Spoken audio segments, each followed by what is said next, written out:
మా ప్రభుత్వ హయాంలో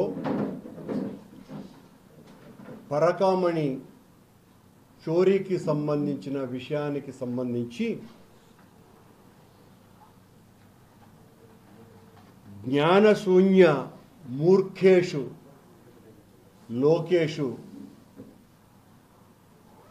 భక్తి లేని రసరాయుడు బిఆర్ నాయుడు వీళ్ళిద్దరూ ముఖ్యంగా లోకేష్ గారు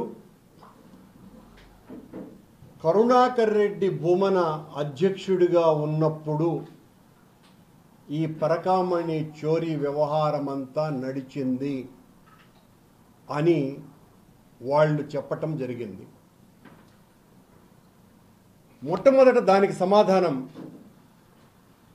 నేను అధ్యక్షునిగా ఉన్నప్పుడు ఆ సంఘటన జరిగింది నిజమైతే నా తల అలిపిరిలో నరుక్కుంటా, కాదు అన్నప్పుడు వీళ్ళిద్దరూ బహిరంగ క్షమాపణన్న చెప్పాల. నా మొట్టమొదటి డిమాండ్ అది. తల నరుక్కోవటానికి కూడా నేను సిద్ధంగా ఉన్నా, నేను అధ్యక్షునిగా ఉన్నప్పుడు జరిగింది అని పదే పదే మాట్లాడినారు.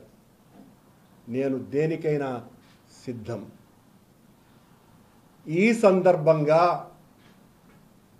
ఆ పరకామణి చోరీకి సంబంధించి త్రైలోక్యనాథుడైన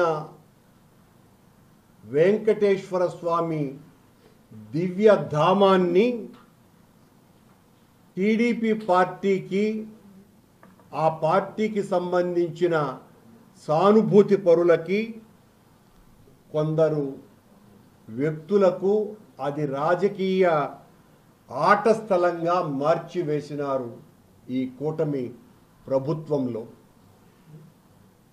జరిగింది ఒక్కటైతే దాన్ని చిలవలు పొలవలు చేసి వక్రీకరించి తమ రాజకీయ స్వార్థం కోసమని స్వామి సన్నిధానాన్నే తమ